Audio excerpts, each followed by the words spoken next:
প্রিয় ভাইরা, ইহসান ফিল ইবাদা, ইহসান ফিল মুআমালা। ইহসান ফিল ইবাদা হচ্ছে একাগ্র অনুভবে ইবাদতে ডুব দেওয়া, এর নাম ইবাদতের ইহসান। সুবহানাল্লাহ। বিশ্বনবী বলেন ইহসান মানে কি জানো নাকি? হাদিসে জিবরিলে সাইয়েদনা জিবরিল আলাইহিস সালাম বিশ্বনবীকে বললেন আখবিরনি আনিল ইহসান। নবী আমাদেরকে বলেন ইহসান মানে কি?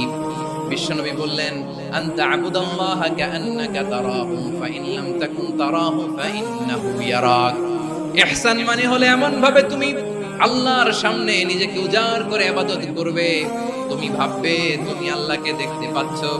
আর এটা যদি ভাবা তোমার জন্য কঠিন হয়ে যায়, অন্তত এতটুকু তুমি ভাববা যে আল্লাহ তোমাকে দেখতে পাচ্ছেন। ঠিক কিনা বলেন? ও আমার বীর চট্টলার ভাইয়েরা, কেউ যেটা দেখে না সেটা দেখে কে? এই বিশ্বাস হৃদয়ের মধ্যে আছে? নামাজে যখন দাঁড়ান এই ফিলিংসটা আনা যাবে? এসা পর্যন্ত যে আমরা হায়াত পাবো কোনো গ্যারান্টি আছে? সবাই আওয়াজ করে বলেন গ্যারান্টি আছে? গ্যারান্টি নাই।